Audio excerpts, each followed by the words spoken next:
जय श्री राम, हर हर महादेव। इस वीडियो में हम बात करेंगे कि हर साल सावन माह में नाग पंचमी का पर्व क्यों मनाया जाता है।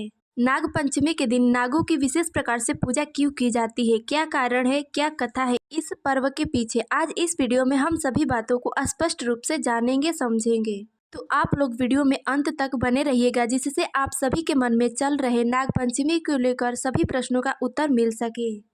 पौराणिक कथा के अनुसार दक्ष प्रजापति की पुत्री कद्रू का विवाह महर्षि कश्यप के साथ हुआ था। माता कद्रू अपने पति की निस्वार्थ भाव से सेवा करती थी। एक दिन महर्षि कश्यप अपनी पत्नी से बोले, हे देवी, मैं तुम्हारी सेवा से अत्यंत ही प्रसन्न हूँ, अतः मुझसे कोई वरदान मांगो। तब माता कद्रू ने अपने पति से 1000 नागों को पुत्र रूप में पाने का वरदान मांगा।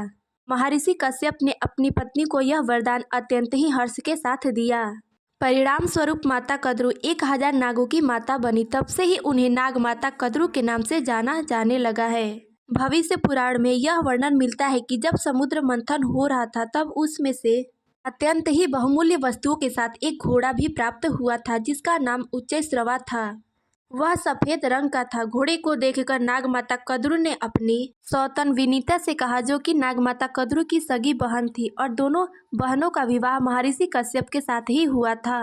नाग माता ने कहा, देखो, ये सफेद रंग का घोड़ा अत्यंत ही प्रिय है, लेकिन इसके शरीर के सभी बाल बहुत ही काले हैं। तब विनीता बोली, नहीं, इसके बाल काले नहीं है और वह उतना सफेद भी नहीं है जितना तुम कह रही हो।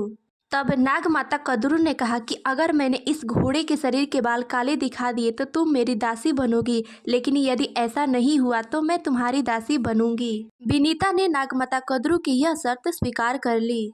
नाग माता कद्रू के मन में यह विचार आया कि मुझे यह शर्त जीतनी है और इस घोड़े के बाल काले दिखाने हैं।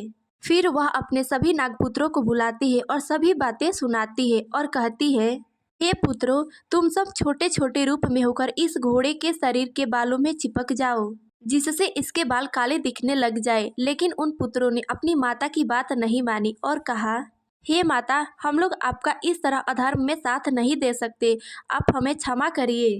तब क्रोध में आकर नाग माता कद्रू ने अपने सभी पुत्रों को यह श्राप दे दिया कि पांडव वंश के राजा जन्मेजय के द्वारा सर्प यज्ञ में तुम सबका अंत हो जाएगा।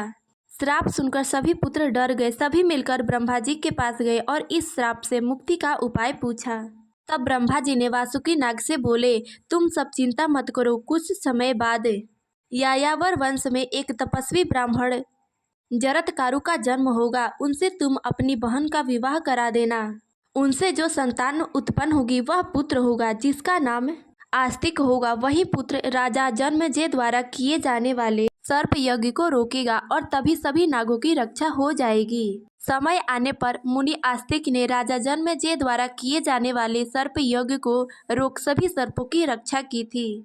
जिस दिन आस्तिक मुनि ने सर्पों की रक्षा की थी, वह दिन सावन के शुक्ल पक्ष के पंचमी तिथि का दिन था, तथा जिस दिन ब्रह्मा जी ने नागों की रक्षा का वरदान दिया था, वह दिन भी पंचमी का ही था। यही कारण है कि पंचमी तिथि नागों को अत्यंत ही प्रिय होता है। इस दिन नागों की विशेष प्रकार से पूजा करने से तथा दूध पिलाने से सर्प भय से मुक्ति मिल जाती है। नाग पंचमी के दिन ही नागलोक में सभी नाग उत्सव मनाते हैं। यही कारण है कि सावन में नाग पंचमी की पूजा की जाती है। इस वीडियो में बस इतना ही। मिलते हैं अगले वीडियो में, तब तक ले जय श्री राम, हर हर महादेव।